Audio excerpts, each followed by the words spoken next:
नमस्कार दोस्तों Shweta Mishra YouTube channel पर आप सभी का हार्दिक स्वागत है। दोस्तों, हमारे चैनल पर विद्यार्थी जीवन संबंधित महत्वपूर्ण खबरें होती हैं जो कि पूर्णतः ऑथेंटिक होती हैं। सभी ऑथेंटिक खबरों के लिए आप हमारा चैनल सब्सक्राइब कर सकते हैं। इसी क्रम में आज की पहली खबर है, 38,039 अभ्यर्थियों ने दी परीक्षा। ये परीक्षा पहली बार हुई है अलग से, जिसमें सम्मिलित राज्य कृषि सेवा परीक्षा की थी और इसमें 11 बजे से 1 बजे तक परीक्षाएं हुई हैं।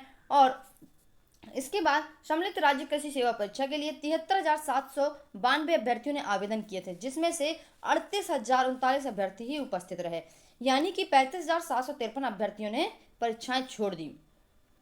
राज्य कृषि सेवा के पदों पर पहले पीसीएस परीक्षा के तहत चयन किया जाता था, लेकिन इस बार अलग से इसका गठन किया गया है और इसकी अलग से इसलिए परीक्षा कराई गई है।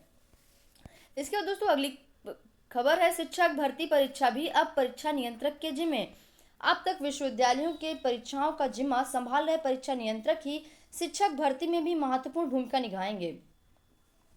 तो राज्यपाल व कुलाधिपति आनंदीबेन पटेल ने हाल में शिक्षक भर्ती के नियमों में काफी बदलाव किया है। अब असिस्टेंट प्रोफेसर पद पर भर्ती के लिए लिखित परीक्षा होगी। परीक्षा के लिए आयोजन से लेकर परीक्षा परिणाम जारी करने व मेरिट लिस्ट तैयार करने की जिम्मेदारी जो होगी वो विश्वविद्यालय प्रशासन या चयन समिति की जगह परीक्षा नियंत्रक की होगी। बहुत सारे बदलाव किए गए हैं और इसके बाद उसका पूरा जो आयोजन होगा वीसी के पर्यवेक्षण में विश्वविद्यालय के परीक्षा नियंत्रक उत्तरदायी होंगे। इतना ही नहीं, basic academic score API score लिखित परीक्षा के समेकित स्कोर के आधार पर विश्वविद्यालय के परीक्षा नियंत्रक एक मेरिट लिस्ट तैयार करेंगे।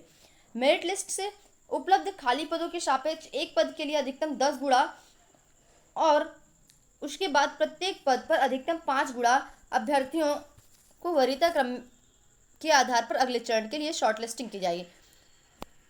तो इसमें 10 गुना और 5 गुना अभ्यर्थियों की शॉर्टलिस्टिंग की जाएगी, जिसके तहत बुलाया जाएगा।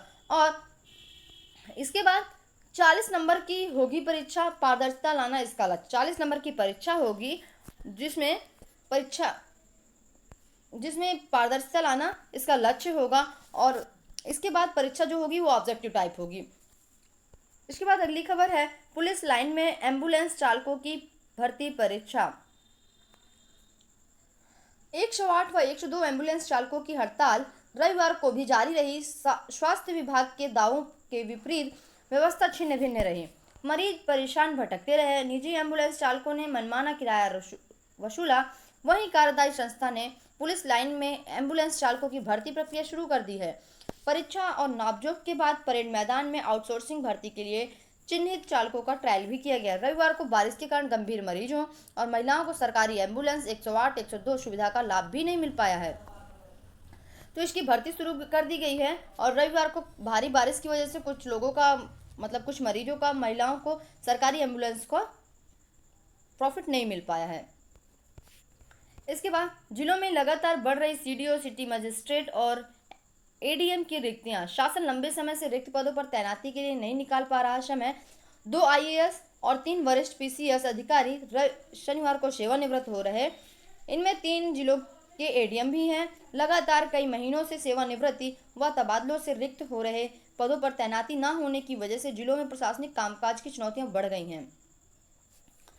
तो इसमें सीडीओ, सिटी मजिस्ट्रेट और एडीएम की रिक्तियां हैं और जो कि अभी भर्ती जिसकी नहीं हो पा रही है और उसकी जगह खाली हो गई हैं। कई लोग रिटायर हो रहे हैं, जैसे कि आईएएस अधिकारी राजीव शर्मा, सहदेव रिटायर हुए। शर्मा लंबे समय से प्रतीक्षारत थे, जबकि सहदेव राजस्व परिषद प्रयागराज में बतौर सदस्य कार्यरत थे। वरिष्ठ पीसीएस अधिकारी योगेंद्र बहादुर सिंह, वीरेंद्र प्रसाद पांडे, राकेश कुमार श्रीवास्तव भी सेवानिवृत्त हो गए।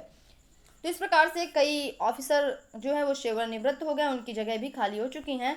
और जिसको रिक्त पदों को भरने के लिए शासन की तरफ से अभी कोई आदेश भी नहीं आ रहा है और उसके लिए ना तो कोई भर्ती हो पा रही है। इसके बाद प्रमोशन के लिए 29,000 रेल कर्मी आजमाएंगे किस्मत। तो विभागीय पेपर होगा। रेलवे भर्ती प्रकोष्ठ आरआरसी ने पहली बार सभी परीक्षा केंद्रों में जैमर लगा दिए हैं, ताकि परीक्षा के दौरान कोई भी रेलकर्मी किसी इलेक्ट्रॉनिक डिवाइस का प्रयोग ना कर सके। प्रयागराज समेत 11 शहरों में ये परीक्षा होगी। और इसके बाद उत्तर मध्य रेलवे डीजल लोकोमोटिव वर्कशॉप में कार्यरत 29,005 रेल कर्मियों ने ग्रुप सी के 329 पदों के प्रमोशन के लिए आवेदन किया है। इसके लिए इन सभी रेल कर्मियों ने ऑनलाइन परीक्षा 4 से 6 अगस्त तक होनी है। तो अब जो विभाग का पेपर है जिसमें 29,005 रेल कर्मियों ने ग्रुप सी के प्रमोशन के लिए 329 पद थे जिसमें प्रमोशन के लिए आवेदन किया है, जिसकी परीक्षाएं ऑनलाइन होंगी और 4 से 6 अगस्त तक होनी है, जिसके सेंटर हैं प्रयागराज, कानपुर, आगरा, मथुरा, लखनऊ, गाजियाबाद, ऐसे करके सेंटर हैं।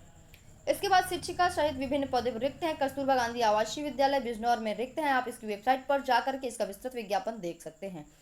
इसके बाद कानपुर नगर में जिला स्वास्थ्य समिति में कंसल्टेंट, स्त्री रोग विशेषज्ञ, निश्चितक, महिला चिकित्सा अधिकारी, बाल रोग विशेषज्ञ, ऐसे करके कुछ पद खाली हैं।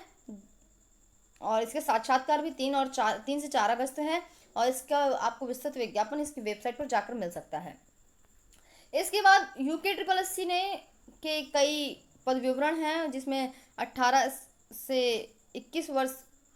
और 21 वर्ष से 42 वर्ष तक के अभ्यर्थी आवेदन कर सकते हैं, जो कि पद हैं सहायक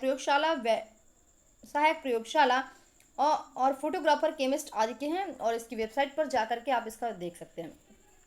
प्रोजेक्ट साइंटिस्ट बनने के लिए भी आवेदन कर सकते हैं, इसकी भी वेबसाइट दी हुई है। आप इसके आवेदन के लिए इसकी वेबसाइट पर जाकर के आवेदन कर सकते हैं, ये है इसकी वेबसाइट। इसके बाद DU UG कोर्स में दाखिले की दौड़ आज से, तो 31 अगस्त तक कर सकेंगे ऑनलाइन आवेदन। प्रोफेशनल कोर्स के लिए होगी प्रवेश परीक्षा। तो 31 अगस्त यानी कि परसों से चालू हो गए हैं ऑनलाइन आवेदन, और प्रोफेशनल जो कोर्स होंगे उनके लिए परीक्षाएं भी होंगी।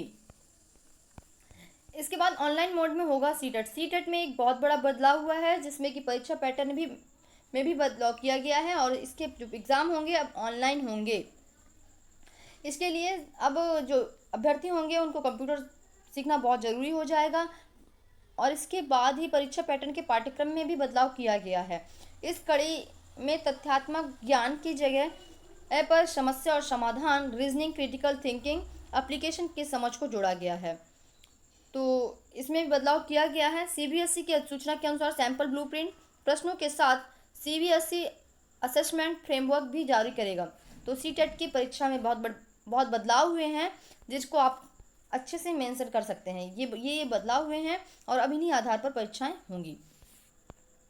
इसके बाद इलाहाबाद विश्वविद्यालय में स्नातक तृतीय वर्ष की द्वितीय परीक्षा आज से, यानी कि सेकेंड सेमेस्टर की लास्ट ईयर के सेकेंड सेमेस्टर की परीक्षाएं आज से शुरू हैं। अभ्यर्थियों के बिना परीक्षा के प्रमोट नहीं किया गया है। तृतीय वर्ष के जो छात्र प्रमोशन मिले अंकों से संतुष्ट नहीं हैं, उनके लिए द्वितीय परीक्षा की व्यवस्था की गई है। तकरीबन 800 छात्र द्वितीय परीक्षा में शामिल होने जा रहे हैं, यानी कि जिन छात्रों को अपने रिजल्ट से संतुष्टि नहीं है उनके लिए दूसरी परीक्षा आयोजित की जा रही है और उसमें अभ्यर्थी अपने परीक्षा दे सकते हैं। उसमें 800 अभ्यर्थी मुक्त परीक्षा देंगे और जिनको प्रमोट हो गया, जो संतुष्ट हैं, उनके लिए कोई बात ही नहीं है। इसके बाद युवकों को रेलवे में अप्रेंटिस का मौका आज से कर सकेंगे आवेदन। अप्रेंटिस के लिए मौका दिया गया है अभ्यर्थियों को, आज से आवेदन है जो कि आप आवेदन कर सकते हैं। 1 सितंबर तक होगा ऑनलाइन आवेदन, यानी कि 1 महीने पूरा आवेदन की डेट दी गई है। तो दोस्तों आज बस इतनी ही खबर। इन्हीं खबरों के साथ अगर आपको चैनल अच्छा लगे तो जरूर सब्सक्राइब करिएगा, बेल आइकन प्रेस करना बिल्कुल मत भूलिएगा। जो भी नए व्यूअर हो चैनल को सब्सक्राइब जरूर कर लें। थैंक यू, आपका दिन शुभ हो।